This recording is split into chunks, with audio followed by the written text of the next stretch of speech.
Halo semuanya, apa kabar kalian hari ini? Semoga kalian dalam keadaan baik-baik saja. Kali ini aku mau membahas film yang berjudul P-Mac. Berkisah tentang seorang tentara yang tidak percaya jika istri dan anaknya telah meninggal dan tinggal bersamanya. Seperti apa kisahnya? Kita langsung simak saja videonya. Selamat menonton.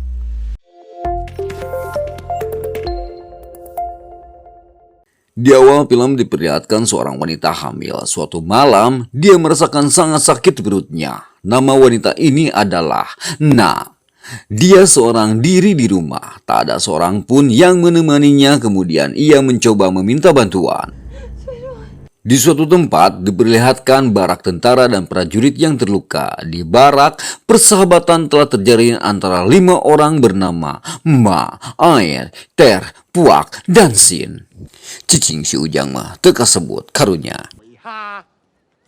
Tampaknya terlibat pertengkaran dengan teman-temannya. Dia lelah dengan kondisi perang. Semua orang tampaknya putus asa. Kemudian Puak mulai menyemangati teman-temannya. Ia menceritakan tentang perjuangan Raja Leonidas, yang mana ia hanya memiliki 300 tentara. Tapi tersebut menyebutkan bahwa pada akhirnya mereka semua mati dalam perang. Puak sepertinya tidak tahu akhir dari kisah perang yang dia ceritakan.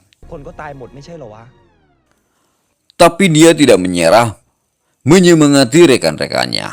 Dan pada akhirnya seluruh barak tersebut terbakar oleh semangat dan orasi-orasi Puak. Pada akhirnya semua kembali ke medan perang dengan semangat membara. Tapi takdir berkata lain. Semangat saja tidak cukup untuk memenangkan perang. Dahar no paling utama maka hijina. Senjata yang mereka gunakan kurang canggih. Mereka juga jatuh satu persatu. Akhirnya 5 dari mereka berkumpul di parit untuk bersembunyi dari serangan musuh. Mereka benar-benar kehilangan harapan kecuali Ma. Dia sangat ingin untuk segera pulang menemui istrinya. Setiap hari Nak menunggu suaminya Mak pulang tanpa lelah. Setiap hari ia berdiri di dermaga memandangi sungai di depannya, menggendong anak mereka sambil memanggil nama suaminya, Bang Toyi. Tapi ada yang aneh dengan perilaku penduduk desa lainnya. Mereka sepertinya mengkhawatirkan sesuatu saat malam tiba. Tidak ada seorang pun di desa yang berani meninggalkan rumah pada malam hari. Mereka berlima memutuskan untuk pergi ke Prakanong, tempat di mana Mak tinggal. Semenjak dada Mak tertembak, ia selalu merasakan kesakitan di dadanya. Bahkan, Ai pun sampai terheran-heran Mak bisa selamat dengan luka yang parah. Saat mereka tiba di Prakanong, Mak menyadari ada yang aneh dengan desa tersebut. Tampak sepi, tanpa seorang pun terlihat berkeliaran saat malam hari. Mak akhirnya tiba di rumahnya, dan akhirnya ia bertemu dengan sang istri. Kemudian Mak memperkenalkan istrinya yang cantik kepada teman-temannya. Puak tampak terpana melihat kecantikannya. Karena sudah larut, Ter minta izin untuk bermalam. Puak tampak antusias dengan ide tersebut. Mak akhirnya mengajak teman-temannya untuk menginap di rumah bibinya yang sudah meninggal, yang berada di seberang. Mak benar-benar penakut. Dia takut hantu. Setiap kali Nak ingin menggoda dengan cerita seram, Mak selalu bersembunyi di belakang keleknya. Kebayang hasem Nak. Keesokan harinya, ketika mereka bangun, mereka melihat sebuah perahu lewat. Ternyata Kepo kemudian bertanya, apa itu? Dan jawabannya ternyata adalah mayat tentara yang gugur. Sin juga pengecut, sama seperti Ma. Sejak mereka tinggal di Prakanong, Sin merasakan sesuatu yang aneh di desa itu, termasuk Na. Mereka memutuskan untuk berjalan-jalan di pasar desa, tapi ada yang aneh dengan perilaku penduduk desa. Mereka takut pada Ma dan tidak mau menjual barang dagangannya mereka kepada Ma. Ma heran dengan perilaku penduduk setempat, hingga Ma bertemu dengan Bibi Prik yang mengatakan bahwa Nak sudah meninggal saat melahirkan anaknya. Dan putranya juga tidak bisa bertahan. Mak bingung bagaimana bisa dia bilang istri dan anaknya sudah meninggal. Sore harinya saat Ai, Ter, Sin, dan Puak sedang berbincang-bincang tentang apa yang terjadi di pasar siang tadi. Sin berkata bahwa jika kita ingin melihat atau membedakan manusia dari hantu, berdirilah dengan kaki terbuka, dan terlihatlah makhluk tersebut di antara kedua kakimu. Karena hanya Sin yang tidak mabuk, dia memerintahkan untuk memanggil Ma agar mereka berlima dapat mengobrol bersama. Sebelum itu, Sin tertidur dan bermimpi disuruh memanggil Ma. Sin merasa dejavu karena mimpinya itu. Sin terkejut ketika sampai di rumah Ma. Ternyata rumahnya sangat berantakan. Sepertinya rumah ini lama tidak terawat. Sin segera kembali ke rumah tempatnya menginap dan melihat teman-temannya sedang mabuk. Tapi kemudian Sin melaporkan bahwa Na adalah hantu. Tetapi teman-temannya tidak percaya apa yang dikatakan Sin. Keesokan harinya mereka berlima tampak melakukan gotong royong. Ter yang pemalas pada akhirnya terpaksa ikut membantu mereka. Ketika dia nak pergi ke rumah Ma, dia juga melihat pemandangan yang sama dengan dilihat Sin. Dia mulai berpikir bahwa apa yang dikatakan Sin adalah benar. Mengingat kata-kata Sin yang memintanya untuk melihat di antara kedua kakinya. Ter melakukan ketika dia melihat Na, tapi dia ada yang terjadi dan dia melaporkannya ke Sin. Sin pun bertanya-tanya mengapa metode ini tidak berhasil. Kemudian Ter pergi ke hutan untuk melakukan sesuatu. Saat itu dia menemukan tumpukan tanah yang aneh dan kemudian Ter mendapati ada mayat yang terkubur di sana. Ter sangat ketakutan sehingga dia lari ngibrit sampai ia menjatuhkan sarang lebah. Pada akhirnya wajahnya disengat lebah dan dia tidak bisa menceritakan apa yang dia lihat di hutan sebelumnya. Saat Ter sedang menjelaskan wujud asli Na dan Puak mendekatinya dan dia akhirnya mengurungkan niatnya karena dia ketakutan. Ketika Nak pergi, Ter mencoba mencari cara agar teman-temannya mengerti apa yang dia katakan. Ter kemudian menulis apa yang ingin dia sampaikan kepada teman-temannya. Saat Puak, Sin, dan Ai membaca tulisan Ter, mereka semuanya terkejut karena Ter menuliskan bahwa Nak sebenarnya adalah jurig atau hantu. Ma tahu isi tulisan ditulis Ter. Dia terkejut ketika Ma mengkonfirmasi tulisan tersebut kepada Nak. Ma terlihat sedikit marah, tapi kemudian mereka berpelukan jika Teletubbies. Puak, Sin, Ain, dan Ter mengawasi mereka dari rumah seberang. Ketika Sin membacakan ulang tulisan tersebut, ternyata tulisannya telah berubah. Yang sebelumnya mengatakan bahwa Na adalah jurig berubah menjadi siluman panyiu. Menjadi Na jelek. Saat malam tiba, Pink, putra Bibi Priek, datang ke rumah tempat Puak dan yang lainnya ditinggal. Dia melaporkan bahwa Bibi Priek sudah mati karena dia mengatakan yang sebenarnya kepada Mak tentang Na.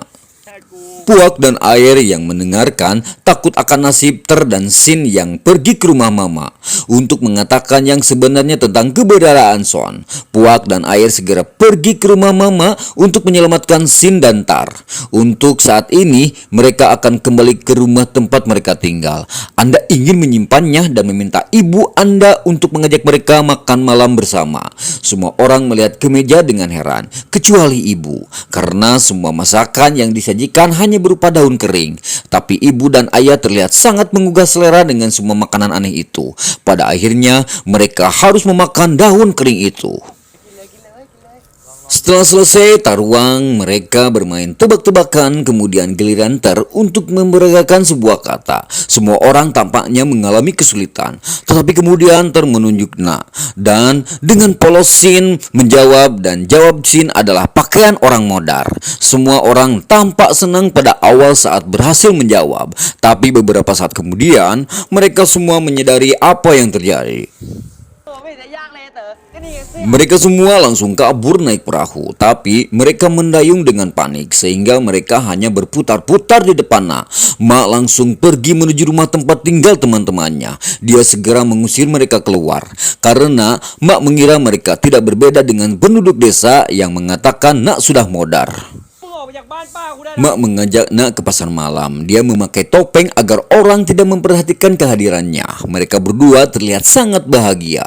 Ternyata 4 teman Mak dan juga ada di sana. Dan mereka bersembunyi di rumah hantu agar bisa mengatakan yang sebenarnya kepada Mak. Mereka mencoba memisahkan Mak dari Nak.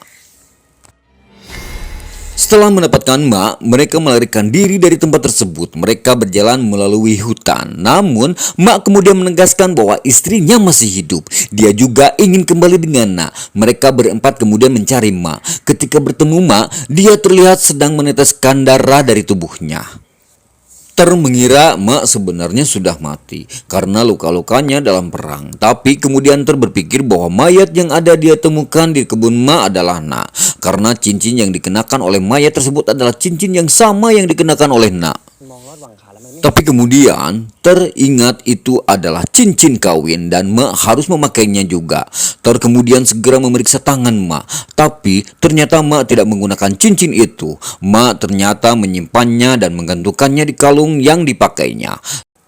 Lalu melempar mak dengan beras dan mak berteriak kesakitan. Dan yang lainnya kemudian melarikan diri meninggalkan mak karena mereka percaya yang sebenarnya sudah mati adalah mak. Jadi dan yang lainnya menjemput nak dan membawanya keluar rumah bersama anaknya. Namun di tengah perjalanan perahu mereka hampir tenggelam. Tidak ingin perahunya tenggelam, mereka pun semua membuang barang-barang mereka termasuk dayung yang mereka pegang. Puak menyalahkan Tar karena membuang semua dayung. Di seberang sungai, mereka melihat mak yang sedang mendekati mereka. Tapi karena sungainya sangat dalam, mak hampir tenggelam dan akhirnya berhasil naik ke perahu. Mak kemudian menjelaskan bahwa beras yang dia lempar masuk karena pelangkakan, sehingga dia merasa kesakit. Nyah atuh nyeri. Mereka kemudian memutuskan untuk mendayung dengan tangan karena perahu mereka hampir tenggelam. Kemudian menendang air keluar dari perahu karena cincin itu ditemukan di dekat air. Tapi kemudian Ter memberanikan diri melihat dengan di antara kedua kakinya. Dan Ter melihat wajah pucat Na. Dan Na memegang bahu Ma. Padahal mereka duduk berjauhan. Mereka semua loncat menyelam ke dalam air dan berenang ke tepi. Kecuali Sin. Karena dia tidak bisa berenang. Namun karena takut, Sin akhirnya terjun ke air dan berenang dengan jurus si kuning pandai berenang. Mak sedih melihat istrinya, maka tidak mau meninggalkan Na meskipun dia sudah tahu bahwa Na adalah hantu. Puak terpaksa memukul Mak agar ia pingsan dan mereka membawanya ke sebuah kuil. Dan kemudian pendeta mengadakan ritual untuk mengusir setan. Kemudian, Nak menghampiri mereka untuk mendapatkan kembali suami yang sangat dicintai. Mak tidak terlalu peduli dengan istrinya yang berubah menjadi hantu karena dia sangat mencintainya. Karena kebodohan yang terjadi di antara mereka, beras dan air suci yang digunakan untuk mengusir Nak tumpah dan pendeta itu ditendang keluar dari benang suci dan mendarat tepat di depan Nak. Nak lalu memadamkan semua lilin dan ketika lilin nyala kembali, mereka berempat terikat erat oleh benang suci yang dibenangkan pendeta tadi. Sementara itu, pendeta lari ketakutan saat Sin, Puak, dan tertakut dengan menampakkan Nak. Air tiba-tiba masuk dan menambah ketakutan Puak dan yang lainnya karena mereka mengira air modar tenggelam. Tapi air bersih keras bahwa dia bukan hantu. Ter memutuskan untuk mendorong Puak yang masih basah tersiram air suci ke arah Ai. Ai menjelaskan bahwa cincin itu sebenarnya diambil dari jasad yang terkubur di belakang rumah karena dia membutuhkan uang untuk berjudi. Tapi kemudian mereka menyadari bahwa anak ini masih berdiri di sana dan saat mereka hendak keluar, semua pintu dan jendela tiba-tiba terkunci. Ketika mereka menyadari bahwa anak itu menghilang, ternyata anak itu muncul terbalik dan menempel di langit kuil, menempel seperti Spider-Man. Dan yang lainnya mengatakan bahwa Nak seharusnya tidak berada di dunia ini. Tapi Nak hanya ingin hidup bersama Mak dan ingin Mak pergi bersamanya. Tangan Nak kemudian memanjang lagi untuk menyentuh Mak. Kemudian Nak meminta hampura bahwa selama ini Nak telah membohonginya. Tapi Mak tidak berasa dibohongi oleh Nak. Mengingat Mak sudah tahu istrinya sudah meninggal. Hanya saja dia pura-pura tidak tahu. Karena dia juga sangat mencintai istrinya dan tidak ingin jauh darinya. Mak pernah melihat Nak di antara kedua kakinya. Saat itulah dia tahu Nak adalah jurig. Mak juga sempat menggali kuburan di belakang rumahnya yang ternyata kuburan Nak. Mak juga selalu memakan daun kering penuh belatung yang disediakan Nak karena dia sangat menghargai usahanya Nak. Mak juga tahu bahwa keadaan rumahnya sangat berantakan karena sudah lama ditinggalkan Nak tidak terurus. Tapi dia tidak peduli. Selama dia bisa bersama istrinya, Nak menangis mendengar cerita suaminya. Mak bersikeras dia selalu ingin bersama Nak selamanya. Kemudian Nak meyakinkan kembali, bukankah Mak takut hantu? Mak pun menjawab dengan sangat bijak bahwa dia takut hantu, tapi dia lebih takut kehilangan Nak. Pada akhirnya semua teman Mak menyetujui Mak dan Nak kembali bersamanya. Di akhir cerita, Mak, Nak, Puan, dan yang lainnya akhirnya hidup bahagia bersama. Dan film pun tamat. Pesan yang bisa kita ambil dari film ini adalah Anda harus menjadi seorang pemberani, jangan menjadi seorang yang penakut. Karena di film ini adalah semuanya rekayasa atau hanya bohong belaka. Jadi kalau Anda takut, sama saya juga takut. Segitu aja ya. Nanti lain waktu semuanya akan dilanjutkan lagi dalam alur cerita film yang lainnya. Terima kasih.